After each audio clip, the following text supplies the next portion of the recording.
dale no.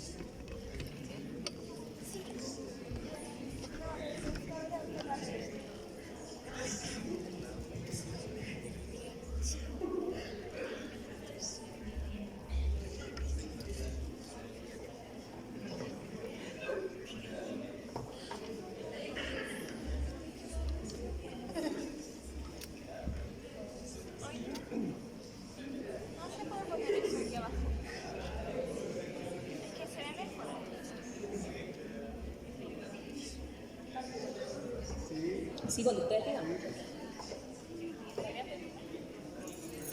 ¿Aló? ¿Se escucha? ¿Aló, aló?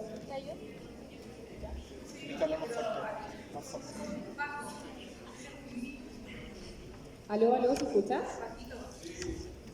¿Bajito? ¿Al fondo escuchan? No. Ya, buenas tardes. Vamos a dar inicio al conversatorio. Si alguien se encuentra afuera, puede pasar, no hay ningún problema. Vamos a partir con una breve contextualización, una explicación del formato del foro y la presentación nuevamente a los expositores. Hola, buenas tardes. Primero que todo, agradecer la presencia de cada uno de ustedes a este conversatorio titulado Ley de Gatillo Fácil, Populismo Penal o Estado Policial. Agradecer también la buena disposición de los expositores, la profesora Inés y el profesor Jaime Baza. Estamos aquí porque el pasado jueves 6 de abril se promulgó la ley Naín Retamal, o como también se le nombra, Ley de Gatillo Fácil. Esta ley aprovecha los sucesos ocurridos recientemente correspondientes al asesinato de carabineros para dotar de más facultades represivas y violentas a las policías. Antes de dar paso a los expositores, nos gustaría contextualizar el proceso en el que surge esta ley. Existe un sentimiento de inseguridad colectiva que con los medios de comunicación incrementa. Con ello, la agenda legislativa se apresuró, dando paso a una ley difusa que presume la legítima defensa de carabineros a su discreción. Pasamos de un estallido social en que se criticaba a carabineros, que tuvo desfalcos millonarios, casos de violaciones a los derechos humanos, a un proceso en que sin refundar dicha institución les dota más atribuciones y que al nivel latinoamericano se encuentra dentro de las mejores evaluadas. Es por lo anterior que, no solo como estudiantes, sino que como ciudadanos gestionamos este foro para la discusión de la ley Naín Retamal y el debate sobre un Estado policial o populismo político. No se escucha nada, yo tengo problemas auditivos. ¿En serio? Estos están mejores, parece, sí. Esto sí, espérate, lo voy a pasar a Todo este. no.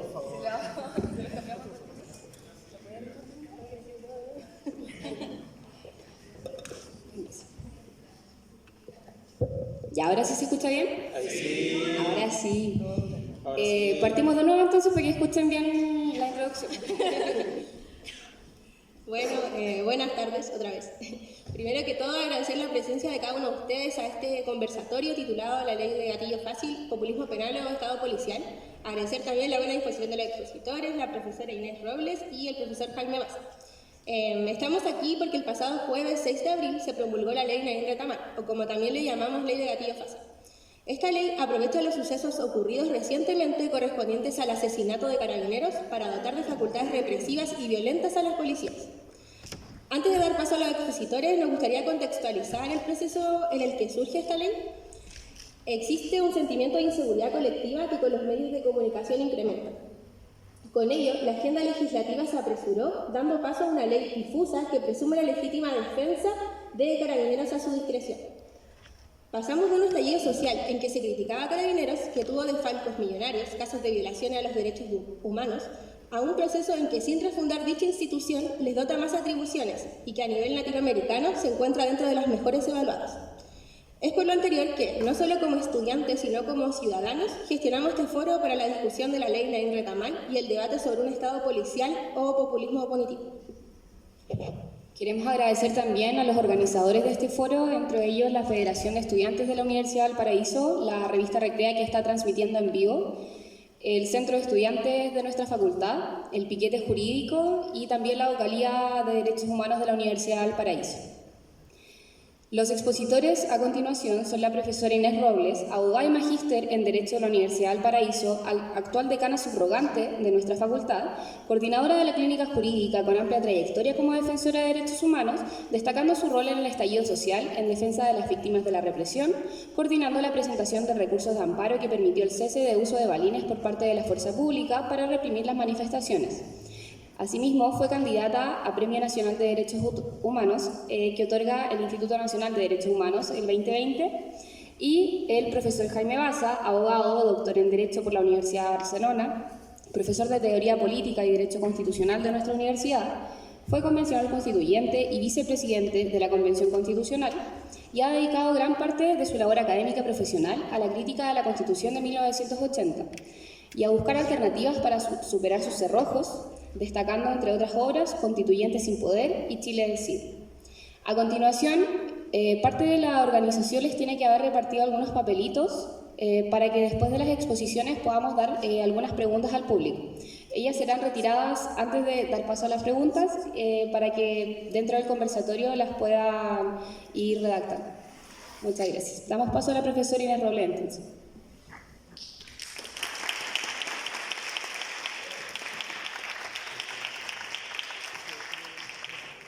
Buenas tardes a todas, a todos y a todas. Bueno, agradecer siempre, en primer lugar, la invitación que nos han hecho los estudiantes de esta universidad y los estudiantes de esta escuela a conversar estos temas, además en el contexto de su semana universitaria, que nosotros hacíamos otras cosas para las semanas universitarias. Puede parecer esto un poco fome, pero creo que también habla de otro tipo, ¿no?, de estudiantes, de que no solo están preocupados de las actividades divertidas que pueden hacer esta semana, sino de también ocupar los espacios para reflexionar algunos temas, así que, bueno, les agradecemos ese espacio. Yo no sé si llamarle como exposición, ahí también lo conversamos como con Jaime. Más que exposición, yo creo que va a ser como una especie de plantear algunas dudas, ¿no? Por lo menos desde mi parte, algunos temores. Yo diría que más que dudas, en mi caso, dice relación con algunos temores que están relacionados con lo inexplicable, con lo que uno se despierta a veces, ¿no?, en este país, y me imagino que a otras personas les pasará también en sus respectivos países, pero a veces uno despierta acá con la sensación de qué pasó ahora, en qué minuto me cambiaron un poco el mundo en el que estábamos, ¿no? Desde el denominado estallido social, renacer, en fin, cualquier nombre que quieran ponerle a la situación de violación de los derechos humanos que ocurrió durante ese periodo, la visita de organismos internacionales que dieron una serie de recomendaciones y que el mundo, no solo Latinoamérica, no solo acá dentro de Chile, sino que en general el mundo vio con tristeza, con asombro lo que estaba ocurriendo en nuestro país. De pronto nos encontramos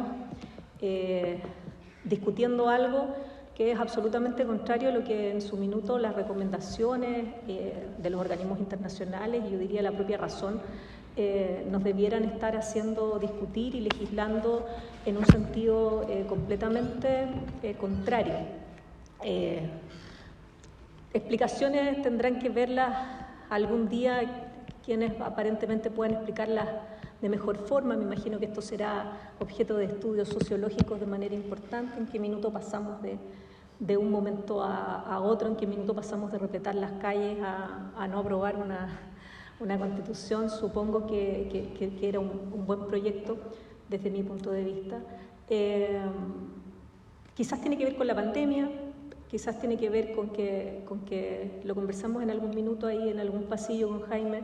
Quizás tiene que ver que la pandemia afectó tanto a las personas que los volvió a esa esencia más primitiva, ¿no?, de sobrevivir, de la subsistencia, de estar preocupado de si mañana voy a estar vivo, de estar preocupado si mañana voy a tener para comer, que todo el resto de las otras circunstancias en las que el mundo había evolucionado fueron en definitiva quedando atrás, y volvimos a esa protección un poco más primaria.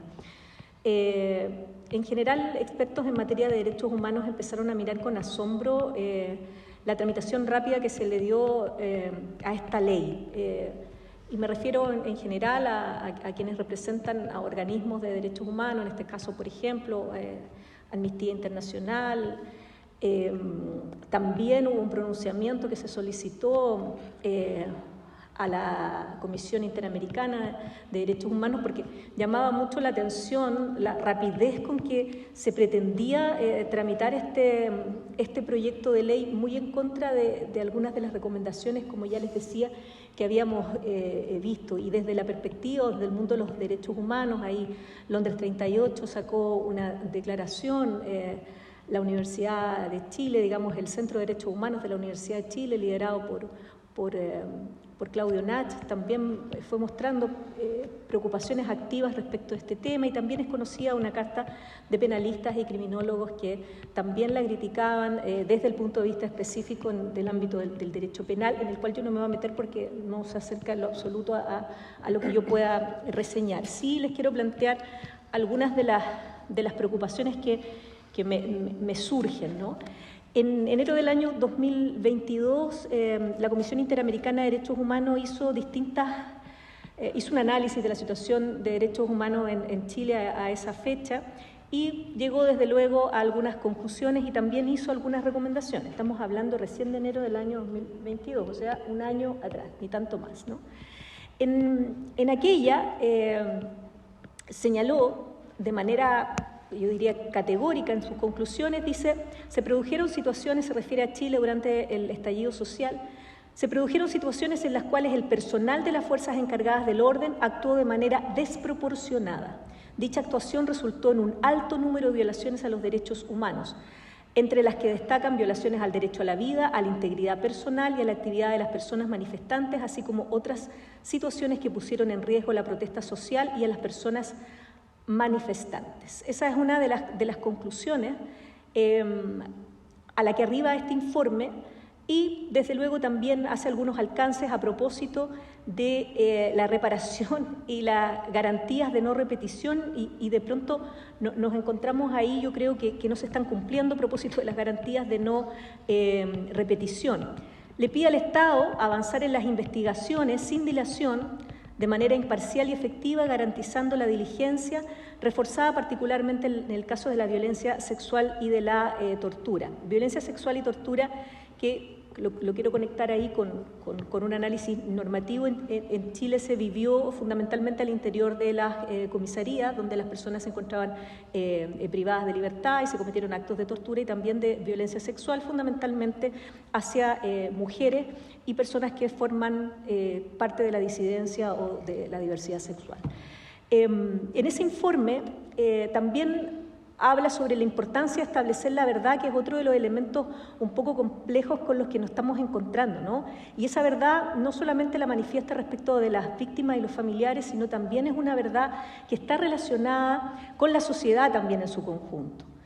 Y ahí nos encontramos en un contexto que no es propiamente de la ley, pero sí del contexto de la ley, con un montón de situaciones de negacionismo de manera importante que nos apuntan a la verdad, ¿no?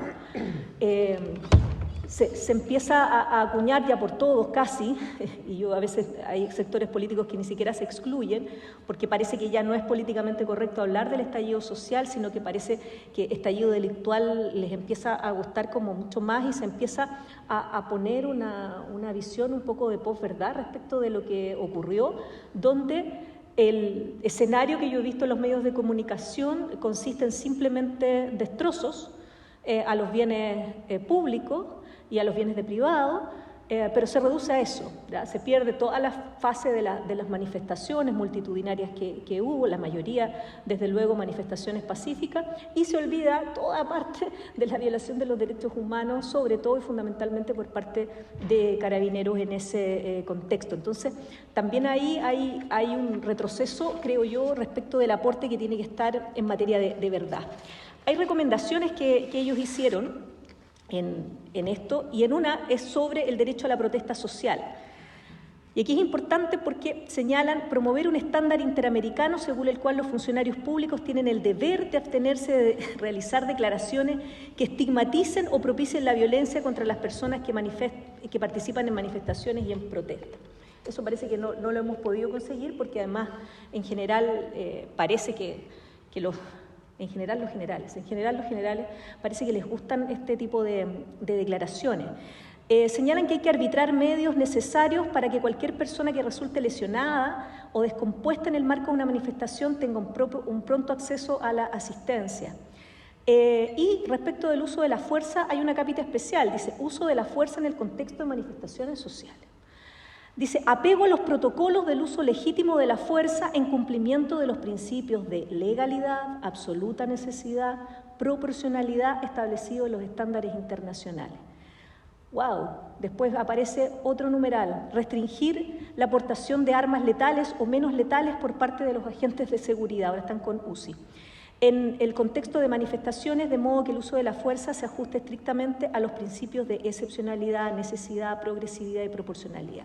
Si bien esto está pensado para el tema de las manifestaciones y lo que hemos visto ahora en realidad han sido una especie de arremetida en contra de la que podríamos denominar delincuencia, aunque es relativo, ¿no? Porque han sido controles y fiscalizaciones en el contexto más bien de tránsito y no precisamente en un operativo policial propiamente tal.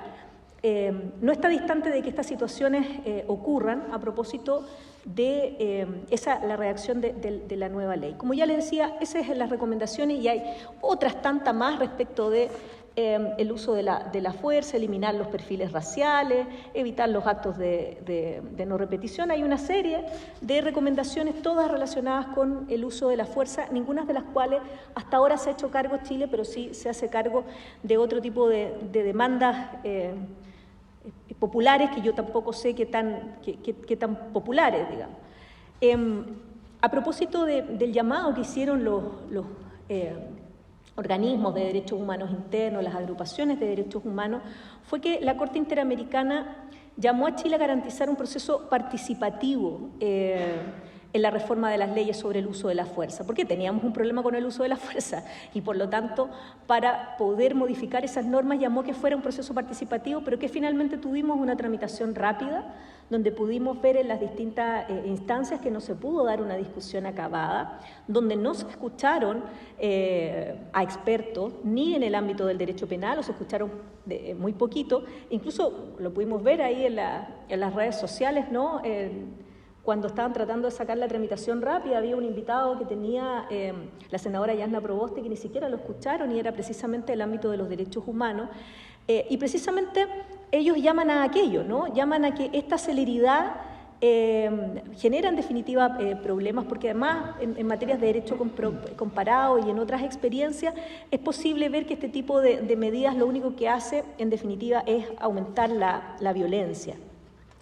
Desde ese punto de vista hay distintas críticas que se han hecho en este ámbito y probablemente, a mi juicio, hay dos que son más relevantes.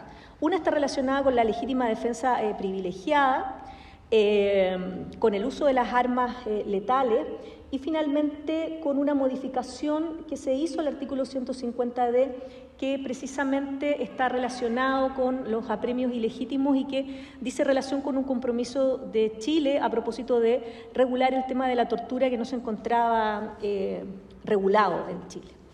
Respecto de la legítima defensa privilegiada, ahí yo no diré nada más nuevo y me voy a quedar ahí con las palabras del colega Claudio Nach, que señalaba que sacaron las cosas más aberrantes.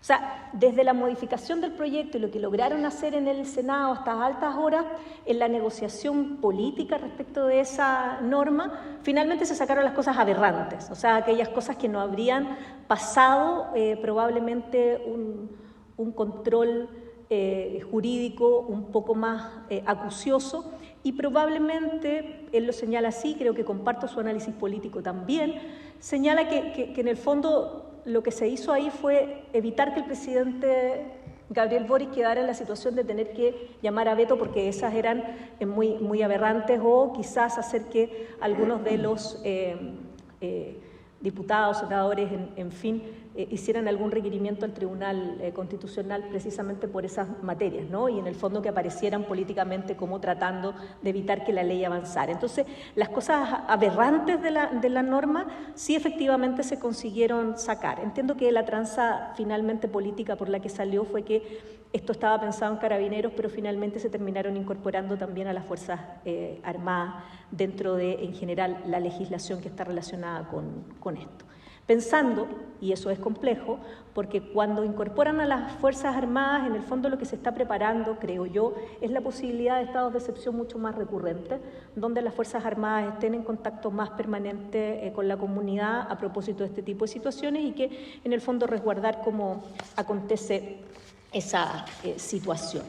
Sí se mantuvo en esta ley que a muchos no les gusta, y lo vi en las redes sociales a propósito de la promoción que ustedes hicieron, el nombre gatillo fácil no les gusta y prefieren, ¿verdad?, llamarla por los nombres de los carabineros, digamos, en homenaje a los carabineros. A mí la verdad no me gusta ni llamarla ni gatillo fácil, ni tampoco por los nombres de las personas, porque me parece que darle una carga emotiva a una ley que tiene este carácter de general me parece que es complejo. No me gusta ni la Recarte Soto, ni ningún nombre en general que uno le vaya a poner a una ley, porque la ley tiene que ser idealmente lo más objetiva posible desde mi punto de vista. Pero sí se quedó finalmente dentro de la legítima defensa privilegiada, que es lo que se estableció. En consecuencia, la norma terminó reduciendo la rendición de cuentas por parte, en este caso, centrémoslo fundamentalmente en Carabineros. Traslada también la carga de la prueba a la víctima o los familiares de la víctima, en el caso que la víctima haya fallecido. Y seguimos sin marco legal del uso de la fuerza en Chile. El uso de la fuerza en Chile, que yo creo que ahí Jaime se va a referir un poco más, está establecido a través de norma de un rango inferior al legal. Carabineros de Chile, la última modificación, que es protocolos para el mantenimiento del restablecimiento del orden público, es una orden general 870 de Carabineros de Chile, que está firmada por Ricardo Yáñez Rebeco. Eso es lo que regula el uso de la fuerza en Chile en el contexto del mantenimiento del orden público. Es una norma que se autoda Carabineros de Chile. Ellos establecen cuándo opera, cómo opera estos elementos, cuando estamos hablando de acuerdo a las recomendaciones, que tenemos que seguir estándares internacionales y por lo tanto lo apropiado sería que la regulación del uso de la fuerza estuviera dado por ley y fuera algo que se consensuara de manera más democrática que simplemente una determinación por parte de Carabineros, lo que no significa que no vaya a ser una norma técnica. Desde luego puede ser una norma técnica como otras tantas normas técnicas existen y no las dictan solamente quienes la aplican. Es relevante también, y con eso termino, la modificación que se introdujo en esa misma ley, que ya no solo corresponde a la legítima defensa privilegiada, en torno al artículo 150D del Código Penal. En ese artículo se agregó una parte, antes decía, el empleado público que abusando de su cargo o funciones aplicare o ordenare. Y ahora dice, el empleado público en incumplimiento de reglamentos respectivos. O sea, esa norma penal, legal, reconduce al uso de un reglamento, una norma de jerarquía inferior. Acá está el profesor de Constitucional, podrá decirlo, yo recuerdo que era de rango inferior. Lo reconduce a una norma de carácter inferior, pero además, dentro de las otras modificaciones, al final del artículo 150D, la redacción antigua decía, si la conducta descrita, que corresponden en el fondo a estas conductas de apremios ilegítimos, se cometiera en contra de una persona menor de edad, en situación de vulnerabilidad por discapacidad, enfermedad o vejez, y agregaba antes la norma o en contra de una persona que se encuentre bajo el cuidado, custodia o control del empleado público. La pena se aumentaba en un grado. Y ahora se eliminó completamente la parte de que se encuentre en cuidado o custodia del empleado público. Eso fue eliminado completamente. Eso quiere decir que no es más grave cuando las personas se encuentran, en este caso, en un calabozo y no tienen ninguna posibilidad de defenderse respecto del ataque policial. o digamos de la fuerza que en definitiva lo esté restringiendo. Eso es un poco complicado, creo yo, en el contexto vivido por Chile, donde hay 10.938 denuncias por torturas y apremios ilegítimos durante el estallido social, de las cuales 17 corresponden a condenas. Solo de todas esas, solo hay 17 condenas. Y 10 de esas condenas están relacionadas con el delito relacionado a apremios ilegítimos. Entonces, ¿qué siento yo? Y eso es una percepción muy personal. Creo que en el fondo lo que estas normas tratan de garantizar o buscar es de alguna manera la impunidad. Hacen mucho más difícil el acceso a la justicia, hacen mucho más difícil la posibilidad de que las personas puedan probar una serie de circunstancias afectando la carga de la prueba, en este caso trasladándola no a quien debe excusarse que actuó ni probar que actúa en legítima defensa, sino precisamente en el fondo la tienden a trasladar a la persona que ha sufrido, a la víctima que ha sufrido este delito. Las otras cosas que acompaña la ley son precisamente que no se les puede aplicar prisión preventiva, señalan también que no pueden ser suspendidos de su cargo y no pueden dejar de recibir las remuneraciones. Hay una cosa que yo creo que no los favorece, pero bueno, no sé, quizás no se dieron cuenta ahí. Dicen que no pueden ser tratados como imputados hasta que como que el avance de la investigación lo determine, o sea, tienen la calidad de víctima o testigo. Eso puede ser leído también de manera perjudicial porque pierde los derechos que tienen los derechos de los imputados desde el principio. Entonces, quizás esas cosas que se hacen muy a la rápida a veces también terminan perjudicando. Creo que en Chile, en un país donde la impunidad a propósito de la dictadura está presente, sobre todo cuando estamos en la conmemoración de los 50 años, donde la impunidad ha sido una enfermedad que tiene nuestro país de la cual no se ha podido sanar, una enfermedad que tuvo un rebrote más o menos importante durante el estallido social y las causas del estallido social. Ya les dije, las condenas son muy bajitas versus la cantidad de personas afectadas. Se generan normas que tienden a generar más impunidad, o por lo menos así lo percibo yo. Creo que eso es lo que va a acontecer desde la perspectiva del acceso a la justicia, y creo que también desde la perspectiva del uso de la fuerza, esto va a generar nada más que más violencia, en vez de precisamente todo lo contrario.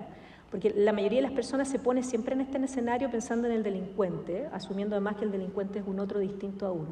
Pero estas cosas afectan también en la protesta social, en las manifestaciones.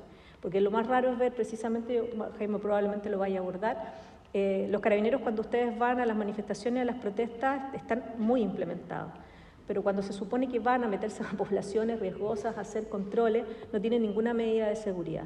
Yo ahí creo que en realidad Carabineros debía obrar como cualquier trabajador de Chile y exigirle a sus jefes, en este caso a sus superiores, mejores medidas de cuidado respecto de su trabajo, porque finalmente ese es el problema.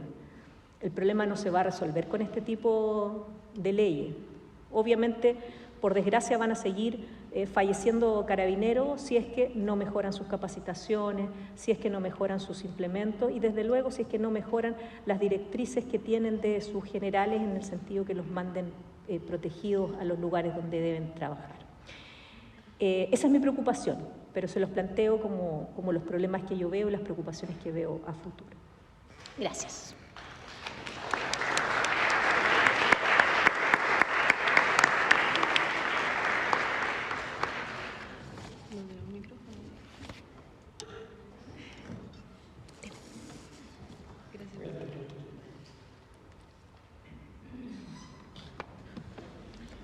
¿Cómo están? Buenas tardes a todas, a todos. Solo que está allá arriba también en la platea alta. No, mentira, en la platea. Casi. Igual me sorprendió la convocatoria, tengo que decirlo. Cuando me invitaron dije, oye, pero el lunes van a estar en semana universitaria, ¿quién va a venir? Bueno, y harta gente, así que bacán. Me alegra que la semana universitaria no solamente tenga sexo, drogas y rock and roll, que también tenga algo de reflexión, de trabajo académico. Bueno, quiero agradecer la invitación, quiero agradecer también que se organicen este tipo de instancias. Si me lo permiten, yo creo que la universidad no es, sino que el concepto de universidad ha ido perdiendo un poco su función de de pensar críticamente a la sociedad, de generar pensamiento crítico, de ser capaces de mirarnos hacia adentro. Y estamos más preocupados y preocupadas de generar el tipo de profesionales que el mercado quiere contratar. Y me parece que este tipo de instancias va en el sentido contrario, que es precisamente en el sentido que alguna justificó la existencia de las universidades como centros de pensamiento y no como centros de reproducción del conocimiento alguna vez generado casi siempre en el norte y en otros contextos y por hombres además. Así que nada, agradezco mucho la invitación, pero más agradezco que se organicen estas cosas. Como que acá no les estoy trabajando en la universidad con estas cosas pasan. Bueno, en fin. Voy a compartir con ustedes algunas ideas a propósito no solo de la ley número, no sé, de 20.000 y tanto, sino también a propósito del contexto en el que estamos. ¿Qué número le llamamos como ley? Sí, perdón. Esta es la 21.560. Eso, 21.560. La familia del pobre Naín y el pobre Retamalo tienen la culpa de que estemos discutiendo de estas cosas, ¿no? Pero lo importante, como decía la profesora Robles recién, despersonalizar esta discusión. Entonces, nada, quiero compartir algunas reflexiones, algunas ideas a propósito del contexto en el que estamos viviendo, porque no está fácil el contexto, está adverso, pero además está muy volátil. Hace un par de años estábamos en otro escenario, hace un año estábamos en otro escenario, las cosas han cambiado muy radicalmente y no sabemos si el péndulo terminó de moverse hacia la vertiente autoritaria de este modelo capitalista o si se va a seguir desplazando más allá, o si llegó al tope y viene de vuelta. En cualquier otro caso hay que prepararse. Si viene de vuelta hay que prepararse. Y si sigue corriéndose para allá, con mayor razón hay que prepararse. Y eso no lo sabemos. Evidentemente no lo sabemos. Entonces, quería compartir un par de ideas. Primero, cuando pasan estas cosas, cuando se empiezan a discutir estos proyectos de ley, sobre todo cuando ocurren estas situaciones tan dramáticas, ¿verdad?, donde la vida de un trabajador del Estado se pierde y la familia de ese trabajador además se queda sin el sustento que ese trabajador supone, hay muchas frases vacías que generalmente se tiran al ruedo, un poco al voleo, sin hacerse de repente cargo de lo que realmente significa. Y se habla mucho, por ejemplo, del uso legítimo de la fuerza. Se habla mucho. Yo creo que podemos escuchar hablar de esto casi todos los días. No solo en los matinales, también en la radio, en los noticieros centrales, en los programas de la farándula política que hay ahora los domingos de la mañana. Y se habla mucho del uso legítimo de la fuerza. Pero poco se habla del monopolio sobre el uso legítimo de la fuerza y poco se habla también de qué es lo que legitima el uso de la fuerza. Sobre el particular, dos cosas. Primero, el monopolio del uso legítimo de la fuerza no lo tiene Carabineros, no lo tiene la policía, lo tiene el Estado de Chile. El Estado tiene el monopolio del uso legítimo de la fuerza, y esa cuestión es clave. La policía está compuesta por funcionarios y funcionarias que son del Estado, son funcionarios públicos, como Inés y yo. Ellos hacen un trabajo para el cual son formados, para el cual son educados. Pero no es el cuerpo policial el que detenta el monopolio del uso legítimo de la fuerza, es el Estado. Y de repente se pierde un poco de vista. ¿Quién falla cuando un policía muere? Falla el Estado. Fallamos nosotros, fallamos nosotras. Fallan los legisladores, falla el gobierno. Porque las condiciones a partir de las cuales esa fuerza se usa legítimamente tienen que desplegarse de una manera determinada para que sea efectivamente legítima. Inés decía algunas cosas, yo voy a volver sobre eso al final. Condiciones laborales, por ejemplo. Si de verdad nos queremos preocupar por los carabineros, mejoremos su condición de trabajo. Hablemos de sindicalización. Parece que es un garabato hablar de la sindicalización de las policías. ¿Por qué no se puede sindicalizar? Para que mejoren sus condiciones laborales. Es un trabajo. Entonces, claro, se habla mucho del uso legítimo de la fuerza, como si Carabineros fuera algo así como un ente angelical que detenta ese monopolio, cuando en rigor ese monopolio reside en el Estado y quienes lo implementan materialmente en la calle son funcionarios del Estado. Entonces no somos los civiles quienes estamos llamados a proteger a Carabineros, es el Estado. Y cuando los civiles que hablan en nuestro nombre, en los cargos de representación popular, invierten esa relación y nos llaman a nosotros, a cuidar a nuestros carabineros, se están lavando las manos. Porque el monopolio del uso legítimo de la fuerza recae en el Estado, no en la policía. Y en segundo lugar, no cualquier uso de la fuerza puede ser caracterizado como legítimo. No toda fuerza desplegada por el Estado es legítima. Hay fuerza que es ilegítima. El golpe de Estado es un despliegue del uso de la fuerza que tiene el aparato estatal. La moneda fue bombardeada. Eso no es uso legítimo de la fuerza. Eso no es uso legítimo de la fuerza. Golpear a un manifestante con el chorro lanzado en la cabeza, aquí en la avenida Pedro Montt, no me acuerdo el nombre del cabro, de ahí lo traía sentado, se me olvidó. Eso no es uso legítimo de la fuerza, eso es violencia. ¿Y qué es lo que determina que el uso de la fuerza por parte de la gente del Estado sea legítimo? Que esté apegado a la ley. Que esté apegado a la ley. No solo que está pegado a una norma previamente dictada, aquí me acuerdo lo que decía Inés en algún momento de su intervención, sino que el uso legítimo de la fuerza está pegado a las normas que nosotros como pueblo soberano dictamos a través de nuestros representantes.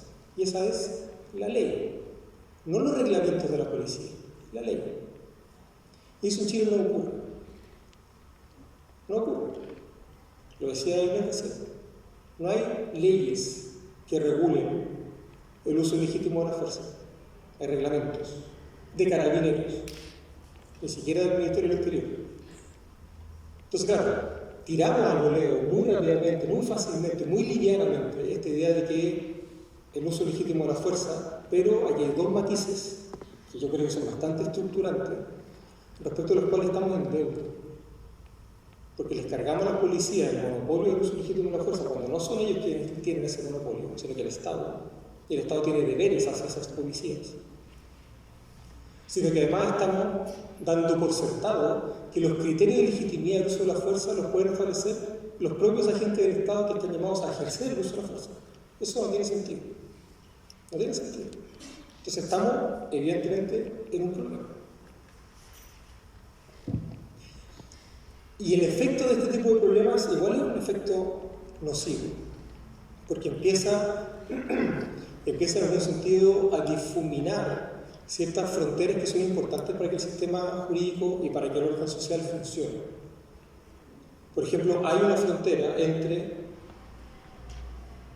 aquellos integrantes de la sociedad civil que están llamados a hacer cumplir la ley y aquella frontera y aquellos ciudadanos de la sociedad civil que están llamados a cumplir la ley. Las normas jurídicas no son normas morales, entre otras razones, porque hay imperio detrás de ellas, porque alguien puede obligar a otro, a otra, a cumplir esas normas.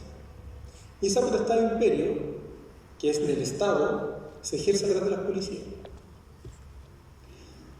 La policía, por tanto, se encarga de hacer obligatorio el mandato que emana de una norma, de modo que la conducta que esa norma impone efectivamente se cumpla, y al mismo tiempo está encargado en algún sentido de proteger, especialmente en clave penal, a aquellas personas que cumplen con la ley y que eventualmente son víctimas de delitos. Y para eso tienen armas. Si esa frontera se empieza a difuminar y nuestros representantes de la voluntad popular nos llaman a defender a carabineros, uno tiene inmediatamente que preguntarse, bueno, ¿y con qué nos vamos a defender? ¿Vamos a salir con armas a defender a carabineros? Porque la sociedad le pasa sus armas a carabineros para que nos defiendan. Pero nuestros políticos nos llaman a defender a carabineros. ¿Qué significa eso? Desde la perspectiva del Estado moderno, desde la perspectiva de cómo se regula el uso legítimo de la fuerza. No significa que uno diga que se la arreglen como pueda el problema de ellos. No, significa que el Estado tiene el deber de proteger a los trabajadores a los cuales se les encarga la materialización del monopolio del uso legítimo de la fuerza, pero no es tarea nuestra. ¿Para qué tenemos Estado? ¿Para qué tenemos presidente? ¿Para qué tenemos legisladores? Si en los momentos más nucleares de mayor debilidad de la adhesión espontánea al orden social, los llamados a que se proteja a quienes cuidan esas fronteras entre lo legal y lo ilegal somos nosotros. O sea, de ahí a la autocomposición y a tomar la justicia en propia mano, hay un paso. Porque si nuestras policías no se pueden proteger solas y nosotros tenemos que salir en su defensa, entonces cuando alguien más me ataque y que no son policías, entonces yo me defiendo solo. Esa señal, que es una señal que está dando el mundo político, yo creo que es muy delicada. Es muy delicada. Llevo 12 minutos y voy en el punto 2, recién. Y vamos a citar un par de cosas.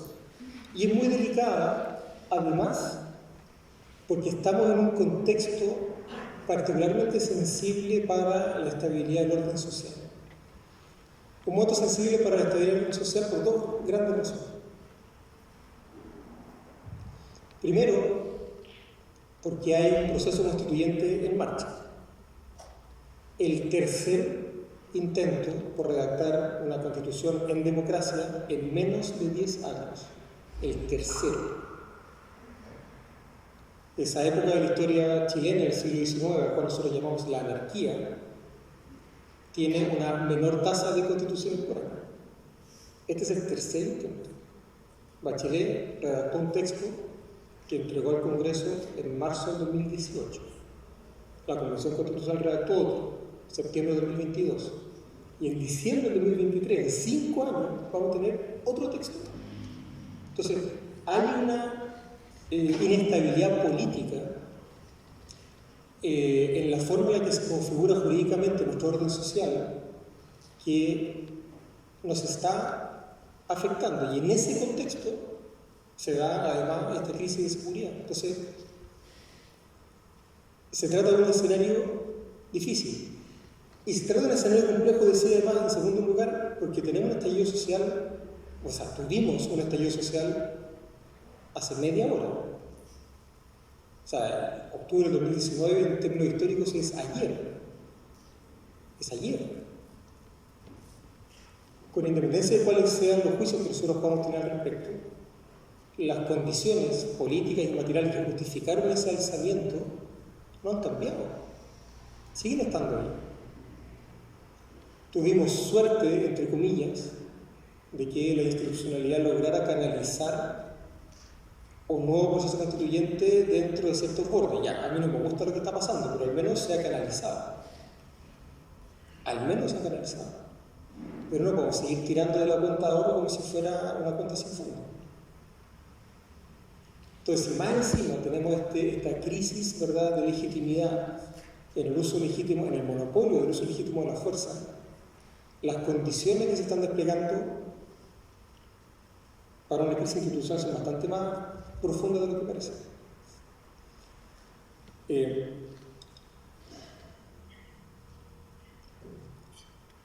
El otro factor que... Aquí está. El otro factor que a mí me preocupa es la forma como el miedo se está utilizando como instrumento de gobierno. Y lo digo en general. Yo voté por este presidente y votaría por este presidente de nuevo. Lo digo en general. Así como la deuda es utilizada como forma de gobierno, el miedo está siendo utilizado como un instrumento para gobernar nuestros cuerpos, para gobernar lo que hacemos, lo que pensamos, lo que decimos. Y que el miedo esté siendo utilizado como forma de gobierno da cuenta de la debilidad estructural que tiene la adhesión que las personas mostramos frente al orden social. ¿Por qué?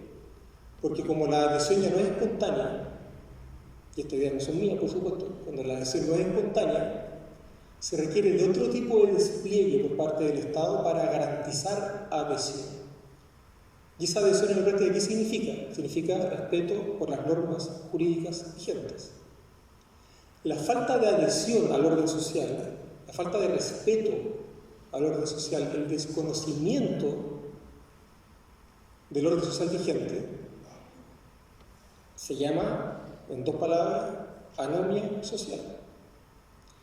Escuchamos hablar mucho de anomia social durante el estallido, mucho. O muchos columnistas, muchos Carlos Peña, ¿verdad?, que hablaron del estallido de la anomia social, pero poco se ha reflexionado respecto de las causas de la anomia social. Bueno, estamos en un contexto, hoy día estamos en un contexto en el cual la adhesión al orden social vigente se garantiza a través del miedo como instrumento de gobierno. ¿Qué va a pasar cuando ese instrumento ya no sea suficiente? Porque claramente la adhesión a las normas, la adhesión al orden social, la fuente de legitimidad hoy día no es el ejercicio de nuestros derechos políticos. No solo porque no tenemos mecanismos de participación, sino porque además nadie se siente verdaderamente representado por el representante por el cual votó. Entonces, si la fuente de legitimidad del orden social ya no es ese vínculo de representación entre la decisión que alguien toma y quien debe obedecerla,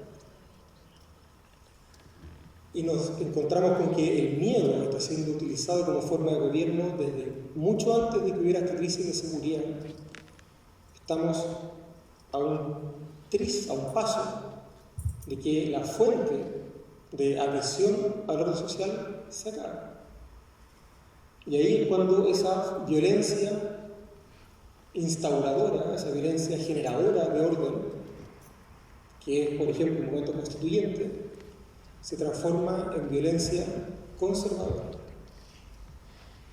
Conservadora de conservativa, no de opuesto al liberal. Violencia conservadora. Porque el orden social solo puede ser mantenido en virtud de la violencia. Ya no en virtud del monopolio y del uso legítimo de las fuerzas, sino en virtud de la violencia. Y ahí cuando uno tiene que preguntarse qué va a pasar cuando el miedo ya no sea suficiente para gobernar al pueblo. ¿Qué va a pasar?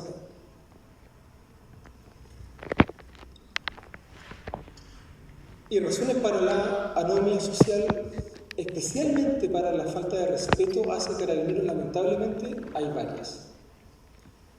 Hemos tenido corrupción, hemos sido testigos de abuso de poder, hemos sido testigos de violaciones a los derechos humanos, pero además hemos sido testigos de la impunidad de esas violaciones. Ahora se suma la idea de estatutos privilegiados para los funcionarios del Estado que trabajan en las policías, en un contexto donde los montajes se hicieron normales, en un contexto en el que además, y esto se habla poco, creo yo, prácticamente todos los ex ministros del Interior, y en algún desliz por ahí también la ministra Siches, mientras era ministra, han dicho que los carabineros se mandan solos, que los instrumentos de control que el Poder Civil tiene sobre los uniformados son insuficientes. Son insuficientes para controlar lo que gastan y son insuficientes también para controlar cómo se utilizan las armas que nosotros y nosotras hemos puesto en sus manos. Lo han dicho prácticamente todos los ministros del Interior. Entonces, claro, cuando nos preguntamos por estas razones de la norma social, por la escalada de violencia, por esta estructural y sistemática falta de respeto hacia la autoridad, uno tiene que preguntarse, bueno, ¿de dónde viene y qué podemos hacer? ¿Qué podemos hacer? Y pucha, en el qué podemos hacer, la peor solución es la penal. Porque la solución penal tiene sentido solo si creemos que el delincuente es algo así como un consumidor del delito y va a tomar una decisión racional de cuánto le conviene matar a un civil o cuánto le conviene matar a un carabinero según la cantidad de años que le van a dar. Y eso es falso. El delito no resulta de una deliberación racional, resulta de un impulso. Por las razones estructurales que hay detrás, por las razones psicológicas que hay detrás, me da lo mismo, pero no es una elección racional. Entonces no es que subiéndole el costo al delito, el delincuente no va a delinquir. Si uno le sube el costo al delito, el delincuente va a pagar más años de cárcel, y a lo mejor es lo que necesitamos, pero a lo mejor no. Si realmente queremos proteger a nuestras policías y si realmente queremos reivindicar el valor de la autoridad, efectivamente debiéramos estar buscando soluciones distintas. Inés mencionó algunas, yo quiero tirar un par más sobre la mesa y con esto termino. Primero, hay que tomarse más seriamente la profesionalización de los uniformados. Más seriamente. Esto se discutió largamente durante el estallido. Los carabineros salieron a la calle con 1 año de formación, hoy día son 2, si no me equivoco. Pero parte muy importante de la formación de los uniformados es asumida por los propios uniformados. Y esa endogamia le hace mal a todas las instituciones. Le hace mal a la universidad, a la escuela de Derecho y ciertamente también a las policías.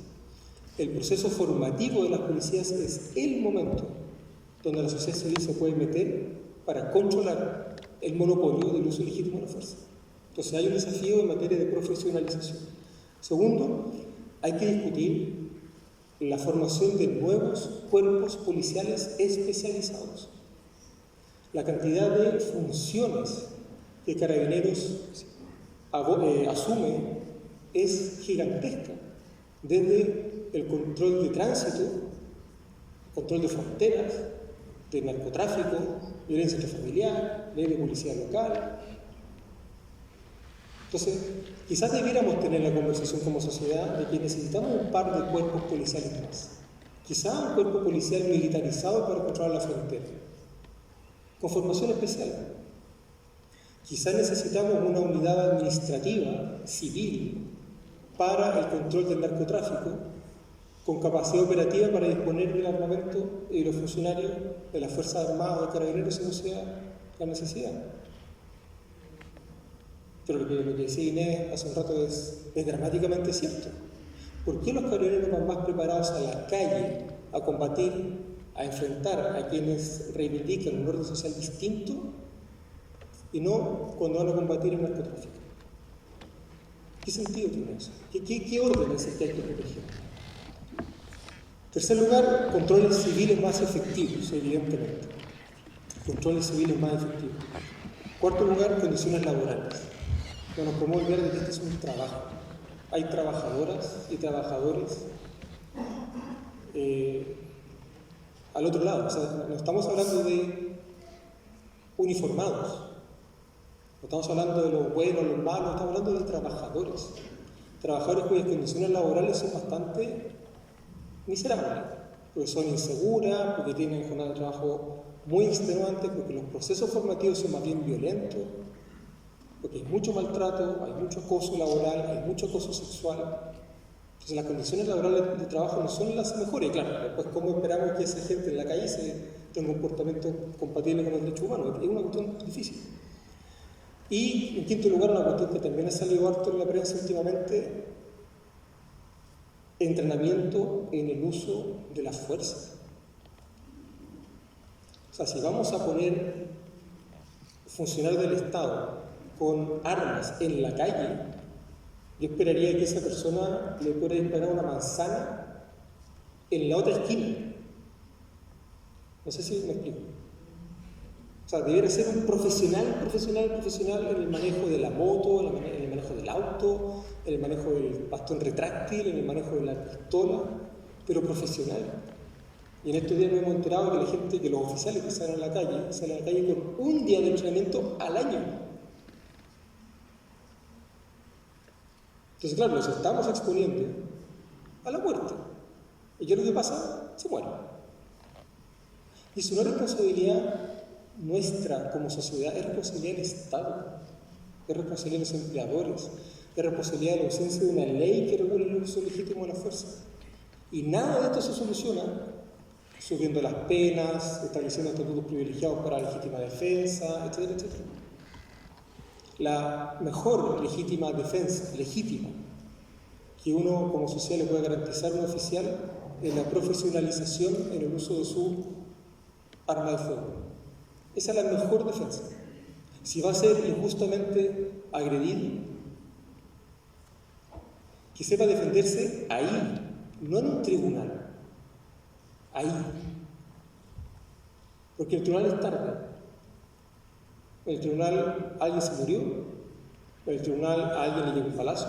Entonces, si de verdad queremos proteger a Carabineros, preocupémonos de que ahí, en la calle, la defensa sea efectivamente, primero, legítima, por supuesto, con todos los estándares que decía Inés hace un rato, proporcional, etcétera, pero además profesional.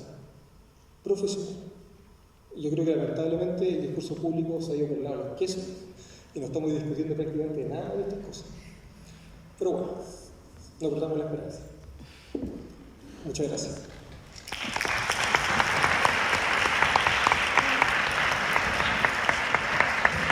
¿No les molesta si dejar el micrófono como al medio izquierdo? Ya, muchas gracias.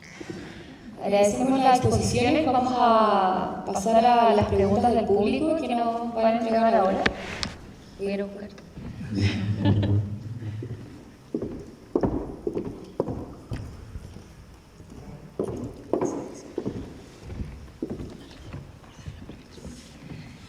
Y antes de pasar a...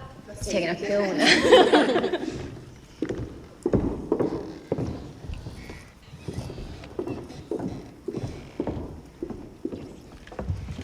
Ahora sí. Antes de pasar a las preguntas del público, tenemos una pequeña pregunta preparada y es que si esta ley surge como exigencia de la ciudadanía ante la sensación de inseguridad permanente que ha ido en aumento un poco por los medios de comunicación, o finalmente si surge de la presión política al nuevo gobierno y tomar una agenda ciudadana de forma inmediata.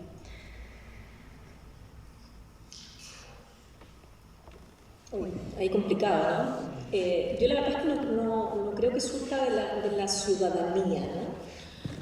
Creo que está harto manipulada un poco por el tema de los medios de comunicación y un poco la forma en que las noticias sean, porque finalmente esta no es una norma que proteja a la ciudadanía, es una norma que establece un estatuto privilegiado a favor de Carabineros en cuanto a legítima defensa, en cuanto a prisión preventiva, en cuanto a que no se lo suspenda, en cuanto a que puedan seguir teniendo remuneraciones. No es una norma que tienda a proteger a una ciudadanía que le pasa, ¿no?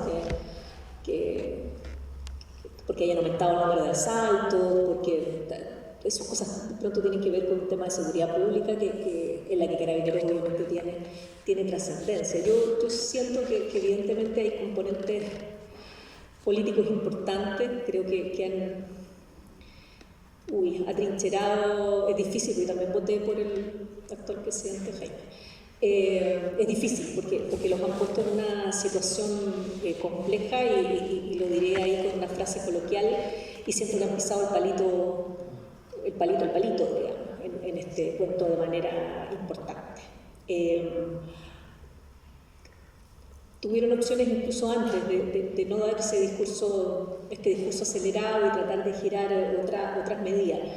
Claro, me dirán ustedes también otra cosa con guitarra, es distinto estar sentado acá en un foro académico con estudiantes que estar gobernando el país, y probablemente sea diferente.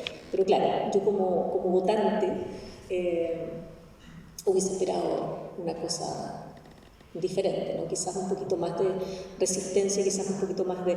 Porque me parece una agenda muy represiva para un gobierno de izquierda, me parece además que no tiene que ver con el programa de gobierno por el que yo voté, eso es lo que me complica, pero también admito que otra cosa es con guitarra y claro, yo estoy aquí sentada cómodamente y no ejerzo poder político dentro del país. Yo creo, un poco también para ser coherente con lo que dije hace un rato, de que esta es una estrategia de neutralización de la agenda transformadora con la que este gobierno llegó. Y por las razones que sean, lo están haciendo bien, mal, mejor, peor, ingenuo o no, pero lo cierto es que este se ha presentado como un gobierno de izquierda, con la centro-izquierda más bien fuera del gobierno, pensando en la ADC, etc. Y no ha podido llevar adelante su agenda. Yo creo que hay dos factores que son bien particulares que han marcado esa imposibilidad, más allá de los errores internos, más allá de los autogoles, más allá del fuego amigo y todas esas cosas que se dicen, de la falta de experiencia, por decir. Uno es la forma en la que se ha utilizado el concepto de gobernabilidad como un mecanismo de neutralización. Garantizar gobernabilidad significa básicamente mantener el status quo. Y sin embargo se ha revestido esa gobernabilidad como si fuera un atributo del Estado de Derecho, cuando en realidad está más vinculado a la mantención de un determinado orden social, que en Chile es particularmente jerárquico. Y el segundo factor claramente es el concepto de seguridad, que se ha ido aumentando artificialmente. Acuérdense que el año pasado, antes de empezar esta seguidilla de muertos de carabineros,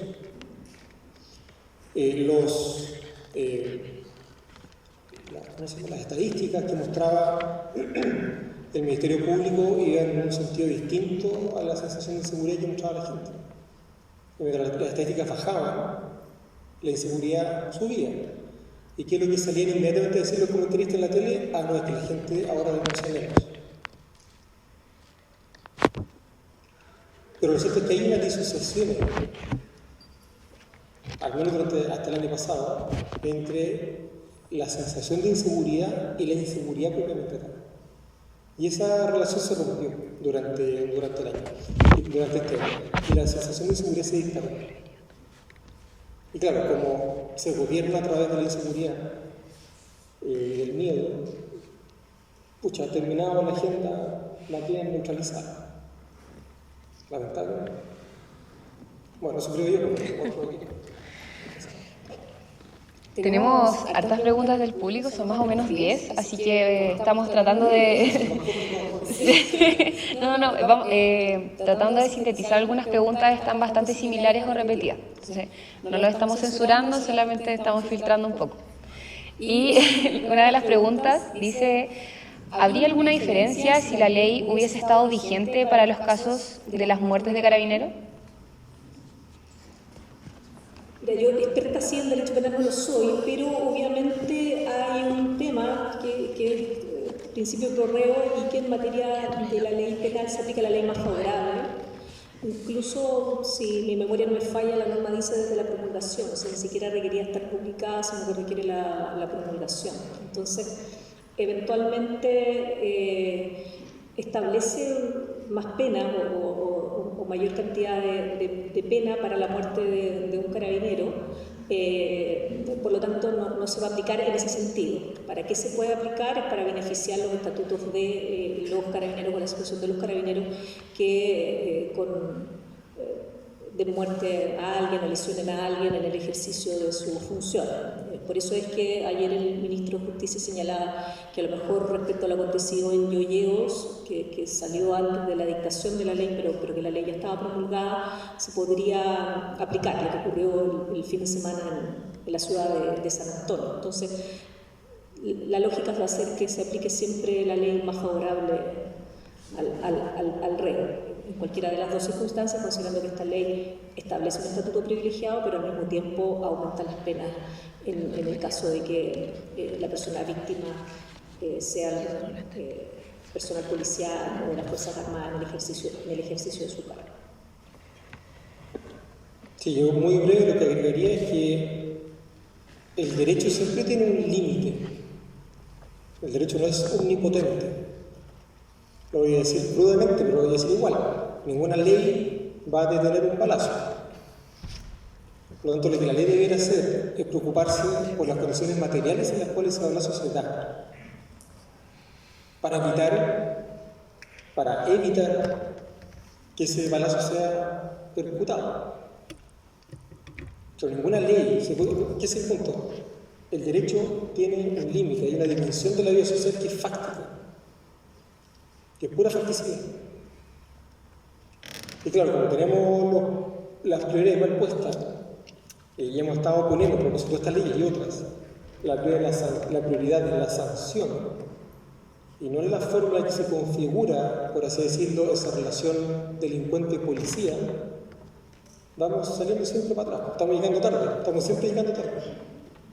Así, no sé, así lo digo, pero estamos poniendo las prioridades que no son necesarias. La siguiente pregunta es, se menciona el desarrollo o evolución de un punto de vista negativo acerca del estallido social, donde en su inicio los medios de comunicación habían perdido cierta validez o credibilidad social. Hoy en día se podría decir que estos mismos medios repiten y ponen énfasis en los asesinatos de carabineros de forma recurrente desde que sucedió. ¿Creen ustedes que estos medios de comunicación tienen como objetivo alimentar el miedo, la desconfianza y la falta de sensación de seguridad con el propósito de que la ciudadanía confíe en esta nueva ley? Los medios de comunicación siempre van a ser un tema, pero en realidad no es el medio de comunicación, sino quién es el dueño del medio de comunicación. El que pone la plata pone la música también, ¿no? Entonces, y porque además también incluso aunque nosotros pensáramos que no hay ideología detrás del medio de comunicación, pensando que quienes son dueños del medio de comunicación no tienen una ideología determinada que tratan de fomentar y que en realidad todo esto es por libertad de prensa, obedece igual a criterios económicos. Y por lo tanto, obedece los criterios económicos, van a dar la noticia o van a repetir las noticias que más venden y que más gente permanece en pantalla viéndola o que más visualizaciones tiene. Entonces, yo desde el punto de vista creo que obviamente la situación favorece. Obvio van a haber más noticias porque son las noticias que más rato la gente permanece viendo y no cambia la televisión. O más rato pasa mirando en el Twitter ese portal de noticias y despliega la noticia completa. Entonces, si lo queremos mirar, como les decía, desde la perspectiva de una visión de orden que puedan tener los medios de comunicación desde un punto de vista económico con una ideología detrás, que puede ser y que ha sido también una visión tradicional, pero incluso si fuéramos inocentes respecto a eso, lo viéramos solo desde la perspectiva económica, obviamente lo que vende es lo que van a estar poniendo los medios de comunicación. Y yo agregaría que además, a mí al menos se me hace muy evidente que está desplegada una agenda política, para que nunca más haya un alzamiento popular y para que nunca más el pueblo ose redactar una nueva constitución.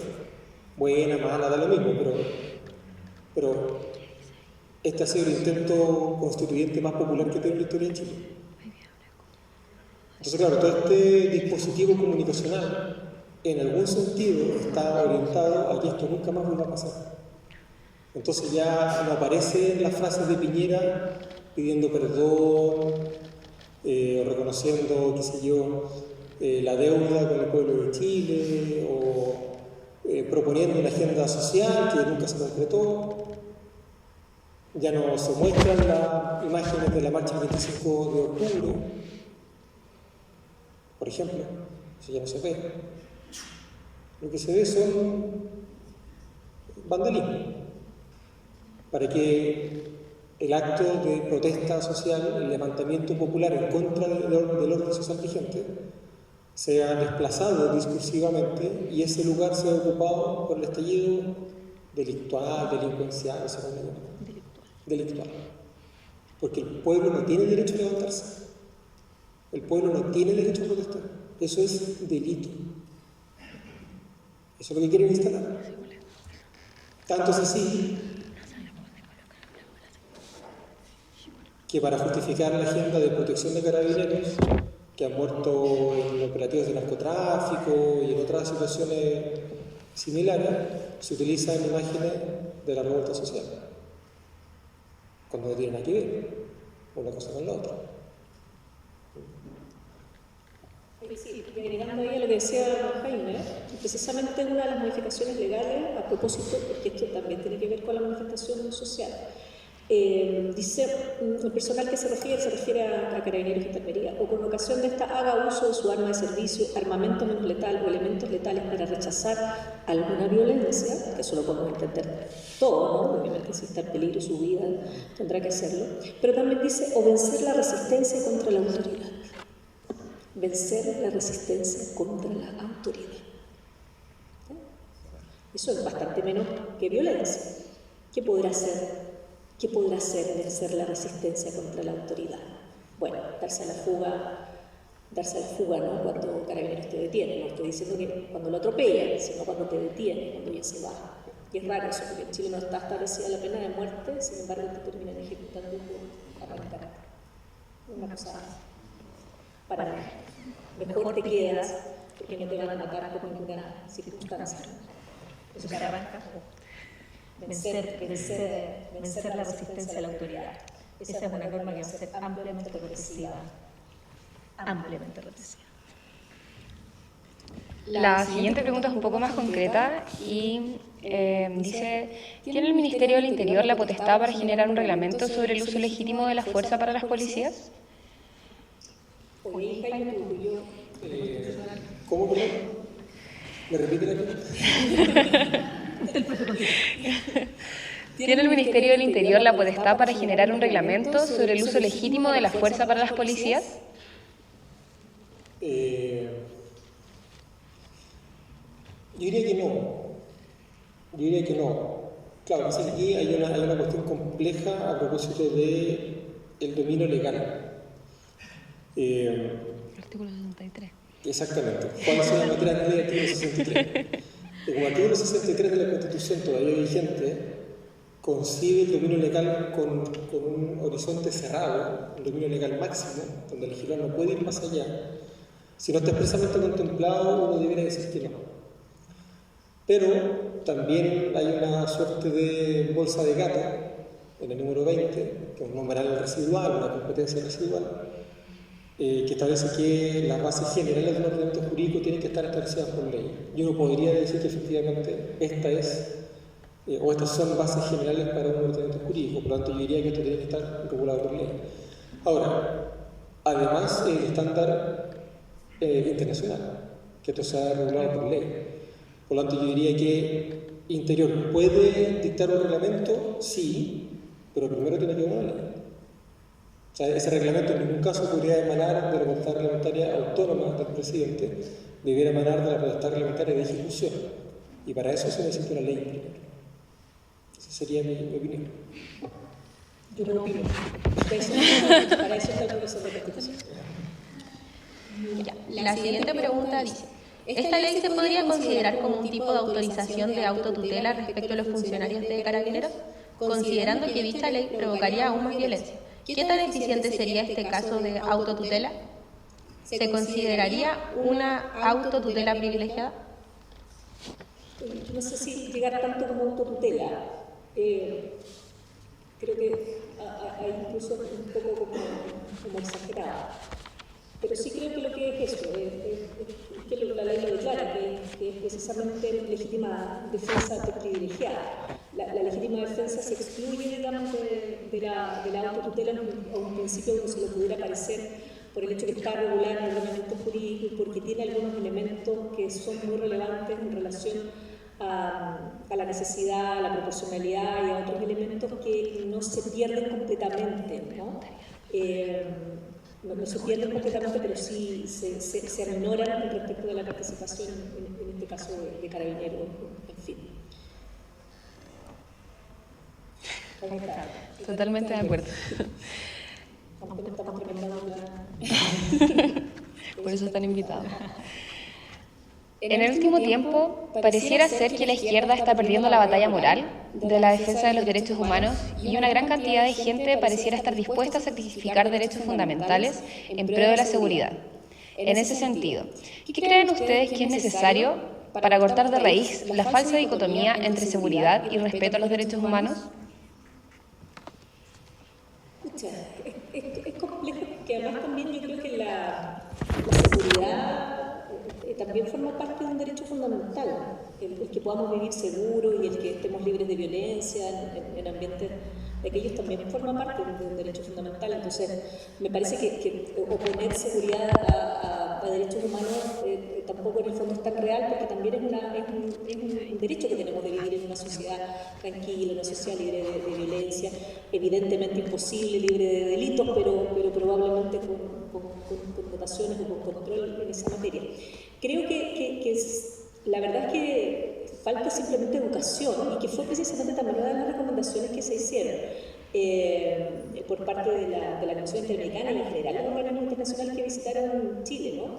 Y yo creo que está relacionado con la ausencia de trabajo en esta materia post-dictadura, ¿no? Que la dictadura hizo mucho daño en muchas cosas y también en esta materia, ¿no? Entonces, esa visión también de que los derechos humanos violados son el horror de la dictadura o el horror de las cosas que vivimos en el estallido social afecta también un poco a la visión o al estándar que uno tiene. Yo creo que en la medida que las policías, que como dice Jaime, son quienes usan la fuerza que le entrega el Estado o las ordenan, tengan preparación en materia de derechos fundamentales, pero que sobre todo también tengan preparaciones técnicas, ¿no? Que sepan utilizar los armamentos que tienen, que utilicen los armamentos de la manera apropiada, que se sientan seguros también ejerciendo su función policial, en la medida que en todas las cosas uno está más preparado para algo, se siente mucho más seguro a la hora de ejecutar esos actos. Eso hace, creo yo, que no exista por parte de ellos eventualmente tanta violencia. Yo la verdad es que considero que esa visión de que cuidar los derechos humanos de las personas trae ese caos, ¿no? Y como eso de que ya están aquí esta gente como con el tema de los derechos humanos y también además estableciendo, ¿no? que estos derechos humanos a veces no son de todos, sino que son como de un grupo de personas. Yo creo que es factible, pero que eso requiere educación, pero sobre todo requiere un trabajo importante en Chile a propósito del tema de la verdad y a propósito también del tema de la memoria, a propósito de las garantías de no repetición, no solo con la dictadura, que en ningún caso nada de eso se ha cumplido, sino también ahora a propósito del estallido social, donde la ola de negacionismo respecto al estallido de la dictadura se va a poner cada vez más potente.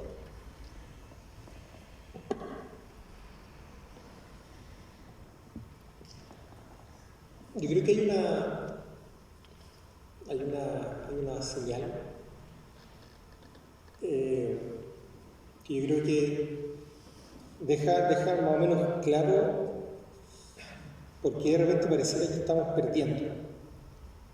A propósito, la pregunta es si hemos perdido la batalla moral. Yo creo que no la hemos perdido ni mucho menos, pero sí parece efectivamente que la estamos perdiendo, que estamos arrinconados en un rincón recibiendo golpes, tratando de hablar del tren Santiago del Paraíso, pero posible. Y yo creo que es muy interesante preguntarse por qué. Y quiero poner un pequeño ejemplo. Un pequeño ejemplo que de alguna manera nos permite ver que estamos jugando de visita. Estamos permanentemente jugando de visita en un campo ajeno. Los sectores hegemónicos en Chile tienen tanto poder que hasta nos imponen el uso de determinadas palabras. Y voy a poner como ejemplo una palabra que puede ser anecdótica, pero que antes nadie usaba. Bueno, nadie. Pero bastó que José Piñera se refiriera al sistema de AFP como perfectible para que ahora de todo el mundo usando la palabra perfectible. ¿Qué es eso? Eso es hegemonía. Eso es hegemonía. Y claro, estoy poniendo un ejemplo pequeño. Y no tiene nada de contrahegemónico no usar la palabra perfectible. Pero demuestra cómo se ha ido normalizando un sentido común construido por frases del tipo Blanca Paloma no era. Algo han estado haciendo. Ese tipo de aparato discursivo que venimos escuchando hace 50 años, yo ni siquiera había nacido, yo llevo toda mi vida escuchando lo mismo, construye un tipo de sociedad donde violar los derechos humanos de otra persona no es tan grave. Porque ¿qué le ha pasado a la persona que viola los derechos humanos? Poco. Pinochet murió impune, con su familia millonaria. Y claro, hay algunos suboficiales, etcétera, privados de libertad, algunos coroneles, brigadieres, generales privados de libertad, pero pocos. La enorme mayoría, especialmente de las cabecillas responsables de las muertes, las torturas, las desapariciones, del exilio, de haber destruido nuestro país, civiles y militares, o están libres o murieron en la impunidad. Y eso construye hegemonía. Entonces viene uno de estos señores, suelta una palabra que nos parece todo muy importante, muy bonita, ¿verdad? Y estamos todos ahora hablando de que todo es perfectible. Entonces, claro, estamos hablando de seguridad, y estamos hablando con la palabra ajena. Estamos permanentemente tratando de hacer política en una cancha que es ajena, que no es la nuestra. Y eso es muy difícil. Bueno, eso.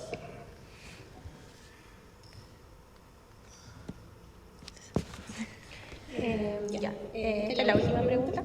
¿Ve viable una refundación de Carabineros como policía basándose en principios y formación no sólida? Más sólido. Más sólida. Eso es lo que yo quisiera, eso es lo que estábamos esperando, eso forma parte en su grupo del programa de gobierno. Eso es lo que además es necesario. En general se habla de la intención de mayor participación civil en materia de carabineros, una refundación en materia de carabineros. Eso es lo que yo quisiera, pero la pregunta era si era viable. Y en este minuto no lo veo.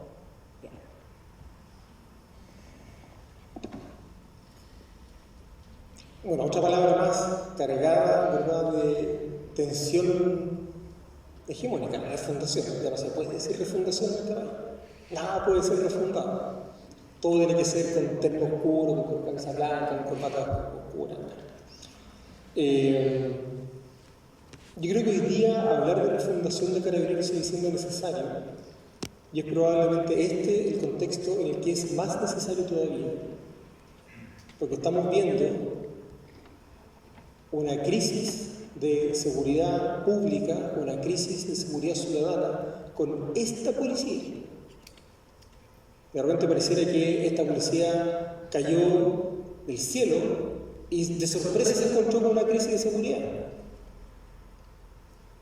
¿Quién es responsable de mantener la seguridad en el país? La policía.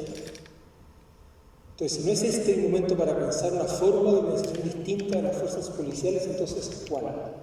¿Qué tiene que pasar? ¿Tiene que morir un general de Carabineros, que es un diputado, un presidente? ¿Qué tiene que pasar?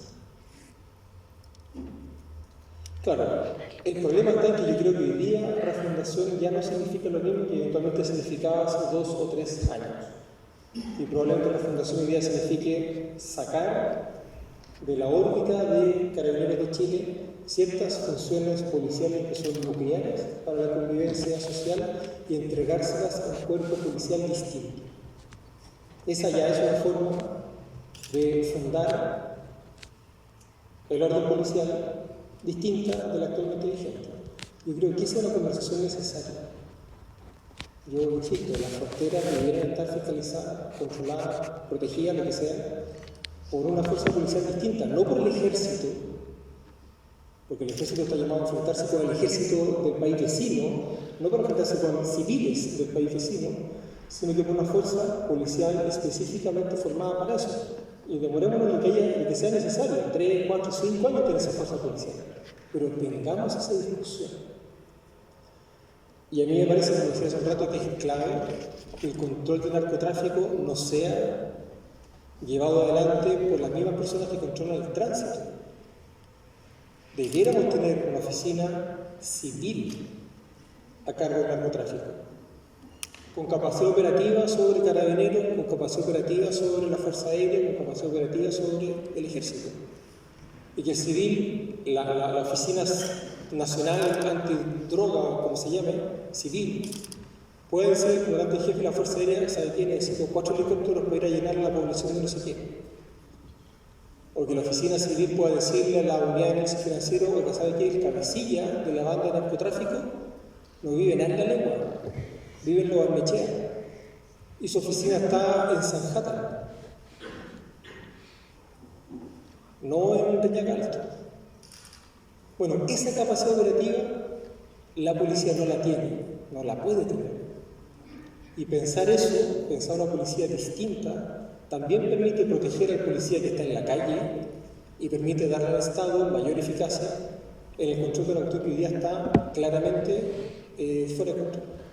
Claro, fuera de control, pero podría ser peor. ¿Verdad? Todavía puede ser peor. Entonces, este es el momento para pensar efectivamente una refundación del sistema policial.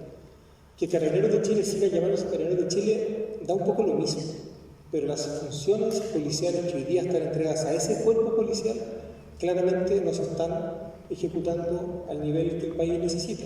Si no fuera, si efectivamente se estuvieran ejecutando al nivel que necesitamos, no tendríamos esta crisis.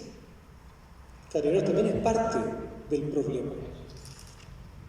Carabineros también es parte del problema. Eso. Con esto daríamos término a este conversatorio. Agradecer nuevamente a los expositores por su tiempo, por estar presente aquí, y a cada uno de ustedes por darse el tiempo también de estar presente en esta instancia, entendiendo que igual estamos en la semana universitaria. También queremos dejarles invitados a participar en las demás instancias y actividades que se van a realizar. El día miércoles se va a realizar un debate constituyente y está invitado Aldo Valle, Carolina Fernández y Gonzalo Yusuf. Así que eso para que puedan asistir. Y muchas gracias a todos.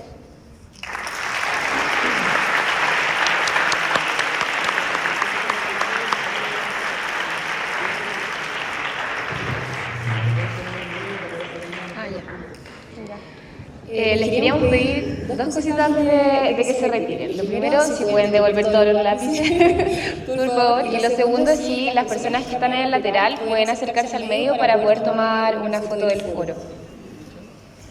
¿Están listos ahí?